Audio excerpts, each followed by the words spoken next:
Sir, ಈ ಕಾಂಗ್ರೆಸ್ ಸರ್ಕಾರ ಬಂದಾದ ಮೇಲೆ ಎಲ್ಲೋ ಒಂದು ಕಡೆಗೆ ದೇಶ ವಿರೋಧಿ ಶಕ್ತಿಗಳಿಗೆ ಒಂದು ಮಾನಸಿಕವಾದಂಥ ಒಂದು ಧೈರ್ಯ ಬರುತ್ತೆ ಅನ್ನೋ ಗೊತ್ತಿಲ್ಲ. ಯಾವ್ಯಾವಾಗ ಈ ಕಾಂಗ್ರೆಸ್ ಸರ್ಕಾರ ಆಡಳಿತದಲ್ಲಿ, ಅದು ಕೇಂದ್ರದಲ್ಲಿರ್ಬೋದು, ರಾಜ್ಯದಲ್ಲಿರ್ಬೋದು, ಬಂದಾಗ ಈ ದೇಶ ವಿರೋಧಿ ಶಕ್ತಿಗಳ ಒಂದು ಚಿಂತನೆ, ದೇಶ ವಿರೋಧಿ ಘೋಷಣೆಗಳಿರ್ಬೋದು, ಈ ರೀತಿಯಂಥ ಆ್ಯಕ್ಟಿವಿಟೀಸ್ಗಳು ಹೆಚ್ಚಿಗೆ ಆಗ್ತಾ ಇದೆ. ಉದಾಹರಣೆಗೆ ಮೊನ್ನೆ ಭದ್ರಾವತಿಯಲ್ಲಿ ನಡೆದಂಥ ಘಟನೆ, ಉದಾಹರಣೆಗೆ ಮೊನ್ನೆ ನಡೆದಂಥ ಶೃಂಗೇರಿಯಲ್ಲಿ ನಡೆದಂಥ ಘಟನೆ,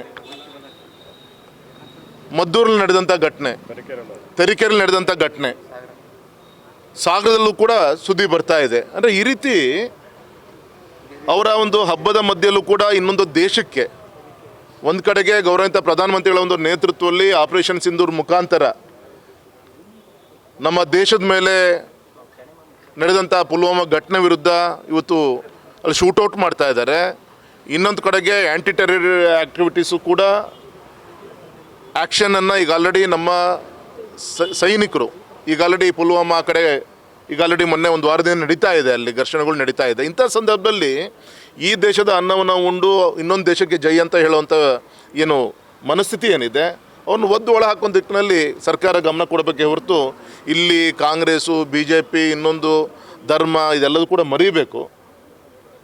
ಸರಿಯಾದ ರೀತಿಯಂಥ ಕಟ್ಟುವಾದಂಥ ಒಂದು ಆ್ಯಕ್ಷನನ್ನು ತೆಗೆದುಕೊಂಡು ಈ ರೀತಿ ಅಂತ ಆಗ್ತಿದ್ದಿಲ್ಲ. ಪ್ರತಿಭಟನೆ ಮಾಡಿದವ್ರ ಮೇಲೆ FIR ಆಗಿದೆ, CTV ಅವ್ರ ಮೇಲೆ ಸಹ FIR ಆಗಿದೆ. ಸರ್, ನಾನು ಹೇಳಿದ್ನಲ್ಲ ಸರ್, ಮೊನ್ನೆ ಅದಕ್ಕೆ ಕಾರಣ ಏನು, ಮೊನ್ನೆ DJ KJ ಕೇಸಲ್ಲಿ ಯಾವ ರೀತಿ ನಡ್ಕೊಂಡು ಪೊಲೀಸ್ ಸ್ಟೇಷನ್ ಬೆಂಕಿ ಇಟ್ಟಂಥವ್ರು, ಮೊನ್ನೆ ಹುಬ್ಬಳ್ಳಿ ಒಳಗೆ ನಡೆದಂಥ ಪೊಲೀಸ್ ಸ್ಟೇಷನ್ ಮೇಲೆ ನಡೆದಂಥ ಘಟನೆಗೆ 100 ಜನರ ಮೇಲೆ ಏನು ಕೇಸ್ ದಾಖಲೆ ಆಗಿತ್ತು, ಅವನ್ನೆಲ್ಲರನ್ನೂ ಕೂಡ ಮೊನ್ನೆ ಕ್ಯಾಬಿನೆಟಲ್ಲಿ ತಂದು ಅವ್ರನ್ನ ಬಿಡುವಂಥ ಕೆಲಸ ನಡೀತು. ಹಾಗಾಗಿ ಎಲ್ಲ ಘಟನೆಯಿಂದ ಈ ರೀತಿಯಿಂದ ನಡೀತಾ ಇದೆ. ಮತ್ತು ಇನ್ನೊಂದು ಕಡೆಗೆ ಹಿಂದೂಗಳ ಪರವಾಗಿ ನಿಂತ್ಕೊಂಡವ್ರಿಗೆ ರಕ್ಷಣೆ ನಿಂತಂಥ ನಾಯಕರುಗಳ ವಿರುದ್ಧ, ಉದಾಹರಣೆಗೆ ನಿನ್ನೆ CT ರವಿ ವಿರುದ್ಧ ಅವ್ರ ಬಗ್ಗೆ ಇವತ್ತು ಕೇಸನ್ನು ಬುಕ್ ಆಗಿದೆ. ಇವತ್ತು ಈ ರೀತಿಯಂಥ ಹಿಂದೂ ವಿರೋಧಿ ಚಟುವಟಿಕೆಗಳು, ಮತ್ತು ಇನ್ನೊಂದು ಕಡೆಗೆ ನಮ್ಮ ಗೌರವಂತ ಮುಖ್ಯಮಂತ್ರಿಗಳು ಶಾಂತಿಪ್ರಿಯರು ಅಂತ ಹೇಳ್ತಾರೆ.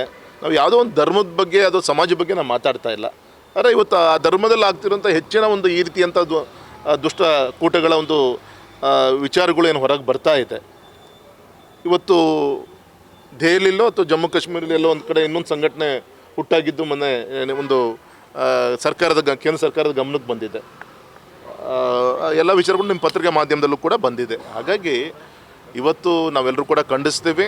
ಮತ್ತು ಇನ್ನೊಂದು ನಮ್ಮ ದೌರ್ಭಾಗ್ಯ ಅಂದರೆ, ಇವತ್ತು ಹಿಂದೂಗಳನ್ನು ಕೂಡ ಒಡೆಯುವಂಥ ಕೆಲಸ ಈ ಸರ್ಕಾರ, ಸಿದ್ದರಾಮಯ್ಯನ ಸರ್ಕಾರ. ಉದಾಹರಣೆಗೆ ಜಾತಿ ಗಣತಿ ಬಗ್ಗೆ ಇವತ್ತು ಪ್ರಫಾರ್ಮ ಇವತ್ತು ಹೊರಗಡೆ ಬಂದಿದೆ. ಅದರಲ್ಲಿ ಏನು ಹೇಳುತ್ತೆ, ಅದರಲ್ಲಿ ಬೇರೆ ಬೇರೆ ನಮ್ಮ ಹಿಂದುಳಿದ ವರ್ಗದ ಕಮ್ಯುನಿಟೀಸ್ ಏನಿದೆ, ಉಪ್ಪಾರು, ಕ್ರಿಶ್ಚಿಯನ್ ಉಪ್ಪಾರ್ ಅಂತೆ, ಕ್ರಿಶ್ಚಿಯನ್ ಬೋವಿ ಅಂತೆ, ಈ ರೀತಿಯಂಥ ಹಿಂದೂಗಳ ಒಂದು ಬೇರೆ ಬೇರೆ ಹಿಂದುಳಿದ ವರ್ಗದ ಜಾತಿಗಳನ್ನು ಕೂಡ ಒಡೆಯುವಂಥ ಇದಕ್ಕೆ ಏನು ಬೇಕು, ಎಲ್ಲ ರೀತಿಯ ಪುಷ್ಟಿ ಕೊಡುವಂಥ ಕೆಲಸ ಈ ಸರ್ಕಾರದಿಂದ ಆಗ್ತಾ ಇದೆ.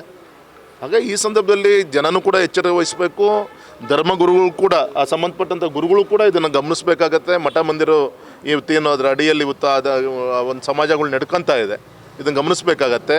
ಒಟ್ಟು ಇದರ ದೂರದೃಷ್ಟಿ ಏನಿದೆ ಅಂದರೆ, ಈ ಹಿಂದೂ ರಾಷ್ಟ್ರವನ್ನು ಎಷ್ಟು ಅದನ್ನು ವೀಕಾಗಿ ಮಾಡಬೇಕು ಆ ದಿಕ್ಕಲ್ಲಿ ಎಲ್ಲ ಷಡ್ಯಂತ್ರ ನಡೀತಾ ಇದೆ. ಅದಕ್ಕೆ ಪೂರಕವಾಗಿ ಇವರ ಒಂದು ಓಟಿನ ತುಷ್ಟೀಕರಣಕ್ಕೋಸ್ಕರ ಅದಕ್ಕೆ ಪೂರಕವಾಗಿ ಈ ಕಾಂಗ್ರೆಸ್ ಸರ್ಕಾರ ಸಪೋರ್ಟ್ ಮಾಡ್ತಾ ಇದೆ. ರಾಜ್ಯದಲ್ಲಿ ಈ ಥರ ಆಗ್ತಾ ಇರೋದಕ್ಕೆ ಲಾ ಆ್ಯಂಡ್ ಆರ್ಡರ್ ಭಯ ಇಲ್ವಾ ಅಥವಾ ಲಾ ಆ್ಯಂಡ್ ಆರ್ಡರ್ ಸ್ಟ್ರಾಂಗ್ ಇಲ್ವಾ ಸರ್? ಇದು ಕಂಟ್ರೋಲ್ ಅಲ್ಲ ಸರ್, ಎರಡೂ ಸರಿ ಇದೆ ಸರ್. ಲಾ ಆ್ಯಂಡ್ ಆರ್ಡರ್ ಭಯನೂ ಇಲ್ಲ ಮತ್ತು ಕಂಟ್ರೋಲೂ ಇಲ್ಲ. ಯಾಕೆಂದರೆ ಗೌರವಂತ ಗೃಹ ಸಚಿವರು ಅಲ್ಲಿ ಇಲ್ಲಿ ಕೊಡುವಂಥ ಹೇಳಿಕೆಗಳು, ಮತ್ತು ಯಾರೋ ಒಬ್ಬ ಗೃಹ ಮಂತ್ರಿ ಏನು ಮಾಡೋಕ್ಕಾಗತ್ತೆ? ಸರ್ಕಾರನ, ಇಡೀ ಸರ್ಕಾರ, ಮುಖ್ಯಮಂತ್ರಿಗಳ ಒಂದು ಸರ್ಕಾರದ ಮನಸ್ಥಿತಿನ ಆ ರೀತಿ ಇದ್ದಾಗ ಯಾವುದೋ ಒಬ್ಬ ಮಂತ್ರಿ ಏನೂ ಕೂಡ ಮಾಡಲಿಕ್ಕಾಗಲ್ಲ. ಸ್ಪಷ್ಟವಾಗಿ ಸಮಾಜಕ್ಕೆ ಗೊತ್ತಾಗಿದೆ ಸರ್. ಸರ್, ಇನ್ನೂ ನಾನು ಈ ಸಂದರ್ಭದಲ್ಲಿ ಕನ್ನಡ ಪರವಾದಂಥ ಹೋರಾಟಗಾರನ ವಿನಂತಿ ಮಾಡ್ಕೊತೀನಿ. ಇವತ್ತು ಬಾನು ಮುಸ್ತಾಕ್ ಬಗ್ಗೆ ಹೆಮ್ಮೆ ಇದೆ, ಪ್ರಶಸ್ತಿ ಬಂದಿದೆ.